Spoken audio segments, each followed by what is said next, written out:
নমস্কাৰ বন্ধু বান্ধৱীসকল, আপোনালোক সকলোকে আমাৰ ইউটিউব চেনেল শিক্ষা মিত্ৰলৈ পুনৰ এবাৰ স্বাগতম জনাইছোঁ। আজিৰ এই ভিডিঅ'টোত এটা গুৰুত্বপূৰ্ণ টপিকৰ ওপৰত আলোচনা কৰিম।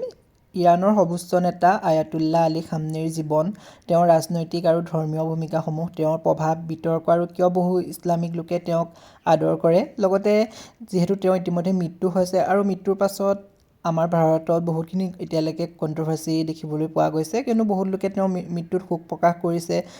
কিছু লোকে কৈছে যে তেওঁক মৃত্যুত শোক প্ৰকাশ কৰিব নালাগে, কিন্তু কিয় মুছলমান লোকসকলে তেওঁৰ মৃত্যুত ইমানকৈ শোক প্ৰকাশ কৰিছে এই বিষয়েও ইয়াতে আলোচনা কৰিম। আমি সকলোৱে ইতিমধ্যে জানোৱেই যে যুক্তৰাষ্ট্ৰ, ইজৰাইল আৰু ইৰাণৰ যি যুদ্ধ হৈ আছে, তাৰ ফলত যি আয়াতুল্লাহ আলী হুছেইনি খামনেইৰ মৃত্যু হৈছে 28 ফেব্ৰুৱাৰী তাৰিখে। গতিকে গোটেইখিনি কথা ইয়াতে বিতংভাৱে আলোচনা কৰা হ'ব। ভিডিঅ'টো শেষলৈকে চাই যাব। খামনেইৰ জন্ম হৈছিল 1939 চনত ইৰাণৰ মাছহাট চহৰত হৈছিল। তেওঁ এজন শিয়া ধৰ্মীয় পণ্ডিত হিচাপে শিক্ষালাভ কৰিছিল। 1979 চনত ৰুহল্লাহ খোমেনীৰ নেতৃত্বত হোৱা ইছলামিক বিপ্লৱৰ সময়ত তেওঁ সক্ৰিয় ভূমিকা লৈছিল। সেই বিপ্লৱৰ ফলত ইৰাণৰ ৰাজতন্ত্ৰ শেষ হৈ ইছলামিক ৰিপাব্লিক প্ৰতিষ্ঠা হয়। লগতে 1981 চনত তেওঁ ইৰাণৰ ৰাষ্ট্ৰপতি হৈছিল। লগতে 1989 চনত খোমেনীৰ মৃত্যুৰ পিছত তেওঁ ইৰাণৰ সৰ্বোচ্চ নেতা হিচাপে নিৰ্বাচিত হয়। এই পদটো ইৰাণৰ আটাইতকৈ শক্তিশালী পদ। ইতিমধ্যে আমি জানোৱে যে খামনেই ইৰাণৰ বহুত বেছি শক্তিশালী এজন লিডাৰ আছিলে আৰু ছুপ্ৰিম লিডাৰ হিচাপে খামনেই সেনাবাহিনী আৰু ৰিভলিউচনেৰী গাৰ্ডৰ ওপৰত পূৰ্ণ নিয়ন্ত্ৰণ ৰাখিছিলে, বৈদেশিক নীতি নিৰ্ধাৰণ কৰিছিল, ৰাষ্ট্ৰপতি প্ৰাৰ্থীৰ অনুমোদন তেওঁ দিছিল, ন্যায়পালিকা আৰু গুপ্তচৰ সংস্থাৰ ওপৰতো তেওঁ প্ৰভাৱ ৰাখিছিল। ইছলামিক জগতৰ সৈতে তেওঁ সম্পৰ্ক বুলি ক'বলৈ গ'লে ইছলাম লোকসকলে তেওঁক আয়াতুল্লাহ বুলি কৈছিল। আয়াতুল্লাহ হৈছে এজন ধৰ্মীয় শিক্ষাগুৰু আৰু খামনেই চিয়া ইছলামিক মতবাদ ভেলায়েত এ ফকিহ সমৰ্থন কৰিছিল। তেওঁ বিশ্বাস কৰিছিল যে এখন ইছলামিক দেশৰ নেতৃত্ব এজন উচ্চ ধৰ্মীয় পণ্ডিতে কৰিব লাগে। অনেক ইছলামিক লোকে তেওঁক সমৰ্থন কৰা বহুতখিনি কাৰণ আছিলে। তাৰ ভিতৰত আছিলে যে তেওঁ আমেৰিকা আৰু ইজৰাইলৰ বিৰুদ্ধে কঠোৰ অৱস্থান লৈছিল, তেওঁ ফিলিস্তিনৰ অধিকাৰৰ পক্ষে কথা কৈছিল, তেওঁ ইছলামিক মূল্যবোধ সংৰক্ষণৰ কথা কৈছিল। এই বহুতখিনি কাৰণত বহুত মুছলমান লোকসকলে তেওঁক শক্তিশালী নেতা হিচাপে প্ৰতিষ্ঠা কৰিছিল আৰু তেওঁক বহুতে গুৰু হিচাপে মানিছিলে। তেওঁৰ জীৱনত বিতৰ্ক আৰু সমালোচনাও বহুত আছিল। বহুতে তেওঁক সমৰ্থন কৰিছিলে যদিও বহুতে তেওঁক সমৰ্থন কৰা নাছিল আৰু বেয়াও পাইছিল, যিহেতু তেওঁক সমৰ্থন নকৰাৰ বহুতখিনি ৰিজন আছে। তাৰে কিছুমান আছে যে 2009 আৰু 22 চনৰ যি আন্দোলনত কঠোৰ ব্যৱস্থা তেওঁ গ্ৰহণ কৰিছিল, তাৰ কাৰণেও বহুতে তেওঁক বেয়া পাইছিল। লগতে মত প্ৰকাশৰ স্বাধীনতা সীমিত হোৱা বুলিও তেওঁক সমালোচনা কৰা হয়।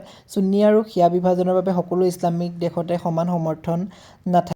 28 ফেব্ৰুৱাৰী 2024 তাৰিখে ইৰাণৰ সৰ্বোচ্চ নেতা আলী খামনেইক তেহৰান চহৰৰ চাৰিওফালে উচ্চপদস্থ ইৰাণী বিষয়াসকলক লক্ষ্য কৰি কৰা ইজৰাইলী মিছাইল আক্ৰমণৰ এটা ধাৰাবাহিক কাৰ্যসূচীৰ অংশ হিচাপে হত্যা কৰা হয়। খামনেইৰ মৃত্যুৰ কথা ইৰাণ চৰকাৰে 1 মাৰ্চ তাৰিখে ইতিমধ্যে নিশ্চিত কৰি দিছে। তেওঁৰ মৃত্যু আমেৰিকা আৰু ইজৰাইলৰ এক যৌথ সামৰিক অভিযানৰ অংশ হিচাপে সংঘটিত হৈছিল। এই অভিযানত আমেৰিকাৰ কেন্দ্ৰীয় গোয়েন্দা সংস্থা CIA কৌশলগত স্থানসমূহৰ গোপন তথ্য প্ৰদান কৰি কেইবাজনো শীৰ্ষ নেতাৰ অৱস্থান নিৰ্ধাৰণত সহায় কৰিছিল। অৱসৰপ্ৰাপ্ত মেজৰ জেনেৰেল ডেনিছ থমছনৰ মতে, প্ৰথম Canadian air ডিভিজনৰ combined aerospace operation চেণ্টাৰৰ অধীনস্থ কানাডিয়ান বাহিনীয়েও এই হত্যা অভিযান আৰু সামগ্ৰিক সংঘাত চলাকালীন গোয়েন্দা সহায় আগবঢ়াইছিল। উপগ্ৰহ চিত্ৰসমূহে দেখুৱাইছিল যে এই আক্ৰমণৰ সময়ত তেহৰান চহৰত অৱস্থিত খামনেইৰ বাসগৃহ গুৰুতৰভাৱে ক্ষতিগ্ৰস্ত হৈছিল। যিহেতু তেওঁৰ ইতিমধ্যে মৃত্যু হৈছে, তাৰ পাছতেই গোটেই ভাৰতবৰ্ষৰ ইছলাম ধৰ্মীয় লোকসকলে তেওঁক শোক প্ৰকাশ কৰিছে মৃত্যুত, আৰু ইয়াৰ পৰিপ্ৰেক্ষিতত জম্মু কাশ্মীৰতো দেখা পোৱা গৈছে শোক প্ৰকাশ কৰা। আৰু যিহেতু তেওঁ আয়াতুল্লাহ আছিল মুছলমান লোকসকলত, সেয়েহে তেওঁক বহুতে ভাৰতীয় মুছলমানসকলেও শোক প্ৰকাশ কৰিছে। কিন্তু এই কথাটো বেলেগ ধৰ্মৰ লোকসকলে কিছুমানে কৈছে যে তেওঁ ইৰাণৰ নেতা হয়, গতিকে আমাৰ ভাৰতৰ লোকসকলে তেওঁক শোক প্ৰকাশ কৰাটো বৰ বেছি ভাল হোৱা নাই। এনেকুৱা ধৰণৰ কণ্ট্ৰভাৰ্চি কিছুমান দেখিবলৈ পোৱা গৈছে।